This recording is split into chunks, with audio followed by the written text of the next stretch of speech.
Gente, se a gente passa a mão na nossa cabeça todos os dias, se a gente olha com pena para a gente, se a gente olha com espírito de vítima, a gente tem 1000 motivos para deitar e dormir, achando que nós já fizemos tudo que tinha que ter sido feito. O ser humano, quando ele entra dentro do contexto da autopiedade, ele para de crescer. Ai, coitadinho de mim, olha como eu trabalhei hoje. Eu não tenho tempo nem para fazer uma caminhadinha. Eu não tenho tempo para nada. Para com isso. Insira alguma coisa de novo na sua vida. E faça de tudo para que isso que você fere. Então você tem uma rotina, que já é pesada, eu sei. Mas coloque alguma coisa que vai qualificar a sua vida. Incremente, ainda que seja, olha, a partir de hoje, meia hora do meu dia vai ser para ler. Eu preciso ler ao menos um livro por mês. Eu preciso acrescentar, ainda que seja 15 minutos de reflexão no meu dia. Eu estou muito agitada, eu estou tendo uma rotina, eu estou cuidando da minha casa o tempo todo, estou cuidando dos meus filhos, eu estou trabalhando e eu não estou tendo tempo para me equilibrar como pessoa. Sabe, você sentir que você está fazendo alguma coisa para o seu amadurecimento, para o seu avanço. Isso é religioso, minha gente. Um tecido, quando você olha para ele, você tem de pensar que existe um avesso que o sustenta, que é tão importante quanto o lado direito. De nada vale, né? Você fazer uma roupa bonita, um tecido de qualidade por fora, se você não dá a mesma qualidade ao tecido por dentro. É assim. A experiência humana é a mesma coisa. E nós vamos amadurecendo à medida em que a gente vai conseguindo articular a realidade com a meta. Ninguém pode viver sem meta. Sem objetivos, um ser humano não vai longe.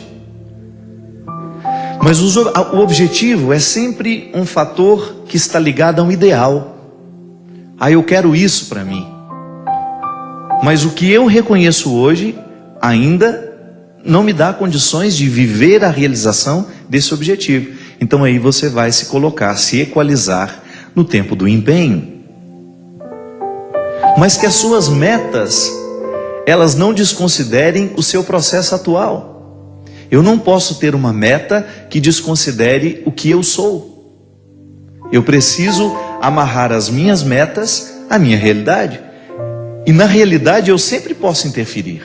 Mas se de vez em quando alguém não nos retira desse senso comum e nos apresenta uma maneira nova de interpretar a realidade, a gente corre o risco de ficar acorrentado nas mesquinharias, né, do senso comum. Pensar diferente, pensar alto. Não era a proposta de Jesus? Ele não mudava a cabeça de quem ele encontrava para melhor, né? Ele fazia com que aquelas pessoas saíssem de um contexto antigo de interpretação de si mesmo, do outro, do amigo, da política, da religião, e fazia com que aquela pessoa avançasse aqui pela cabeça. O coração só muda depois que a cabeça pensou diferente. E é tão importante, minha gente, você sentir que você não está estagnado. Sabe, então, jogar fora todo esse arsenal de infantilidade que muitas vezes nós levamos. Permitir que Deus retire dos nossos olhos esse óculos que muitas vezes nos faz ver uma realidade cheia de florzinha bonitinha, mas que não corresponde àquilo que é. Olhar o outro com verdade, sem as nossas expectativas.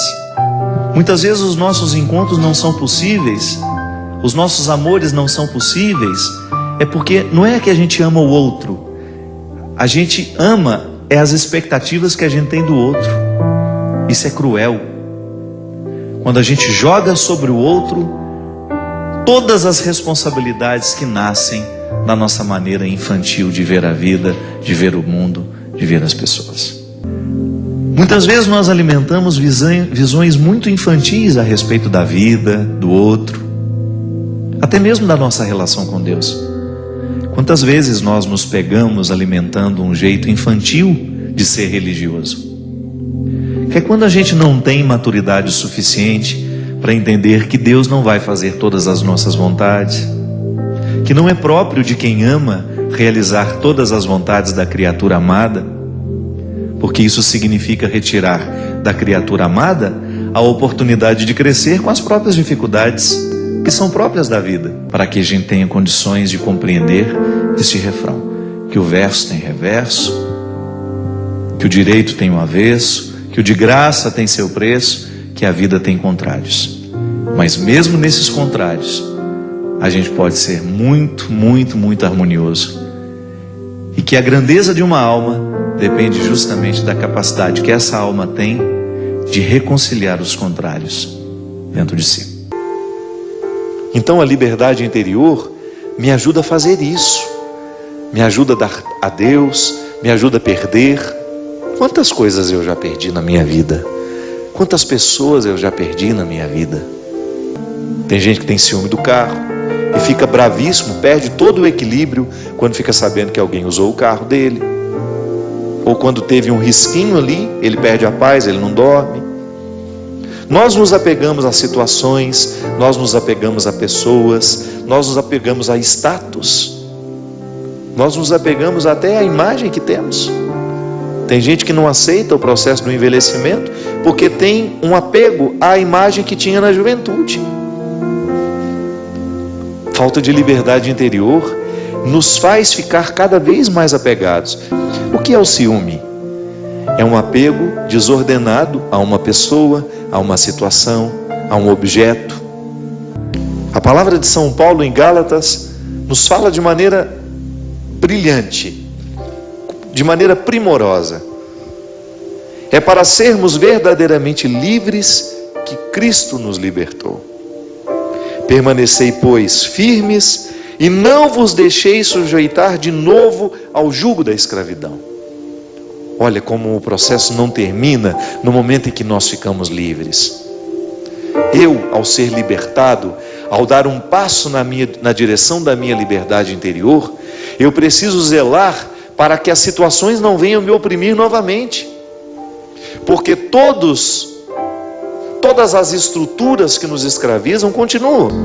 A antropologia cristã, ela nos ensina que a nossa liberdade interior precisa ser libertada diariamente. Porque é um dom. É um dom que me pede uma tarefa. Não recebo de mão beijada, né? Como se diz comumente quando as coisas são muito fáceis. Deus nos deu a liberdade como um dom. Eu trago dentro de mim, você traz em você, todos nós recebemos. Agora, ser livre é outra coisa.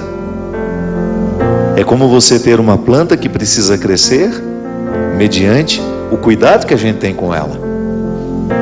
Quando você rega, quando você aduba, para que todo aquele potencial que há na semente se desenvolva e aquela semente possa tornar-se a árvore que potencialmente existe ali dentro. A mesma coisa é a liberdade. Poder dizer, hoje livre sou, é você assumir que você está num processo de libertação da própria liberdade.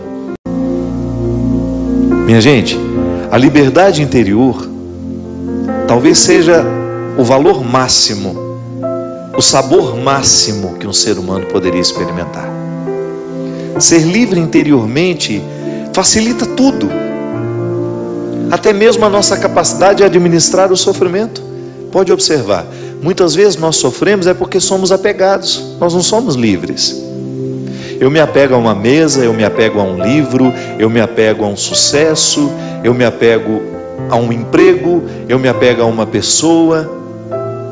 E aí eu me privo de viver a minha liberdade pessoal. Aí eu começo a sofrer. Ninguém nos prometeu que seria fácil. Ninguém nos prometeu que tudo aconteceria como a gente quer. Ninguém nos prometeu que os nossos amores seriam perfeitos. Ninguém nos prometeu que as pessoas não nos trairiam. Ninguém nos prometeu que nós não perderíamos as pessoas que nós amamos. Ninguém nos prometeu que nós não teríamos de lidar com os contrários. A liberdade interior, minha gente, ela vai colocando você em paz com a vida, sabe? Você vai ficando mais leve para conviver. Você vai percebendo o que realmente importa. Onde é que você tem que pôr o seu empenho? Às vezes a gente passa um tempo da nossa vida insatisfeito, amargurado por causa de bobagens. Por quê? Porque nos falta liberdade interior. Ah, padre, mas o meu contexto me escraviza. Me desculpe, eu só acredito na liberdade. O que nos liberta, minha gente? O que nos liberta? Qual é o advogado que pode nos retirar de trás das grades do sofrimento? São as nossas convicções. É o que a gente pensa que nos liberta. É a palavra que ilumina a nossa consciência que é capaz de nos libertar. Talvez a libertação não chegue na sua vida, é porque você ainda não pensa de maneira libertadora. Talvez você ainda seja escravo de si mesmo em tantas dimensões. Talvez você ainda seja ciumento. Talvez você ainda esteja mergulhado nas suas mesquinharias. É porque você ainda não foi iluminado pelo pensamento que liberta, que é a palavra de Cristo. É a sua mentalidade, é o seu evangelho, é o seu jeito de ser, é o seu jeito de viver, de interpretar o mundo, de interpretar as pessoas. É isso que nos liberta. Viver dói. Viver é doloroso sempre, mas é possível extrair uma satisfação de tudo isso. E para isso, o processo religioso, para nos ajudar a entender isso. Sabe, é tão libertador quando nós entendemos que a vida é sagrada, mesmo quando acontecem coisas que não parecem ser sagradas. Que mesmo em meio a desgraças nós podemos dar um sentido religioso a tudo isso. Que nós podemos compreender todo este processo humano como um dom a ser administrado de maneira santa. Eu hoje quero receber a vida, quero lidar com essa vida com maturidade, porque eu a compreendo como um processo santo. É santo viver, é sagrado viver. Motivação cristã. A Deus toda glória e louvor.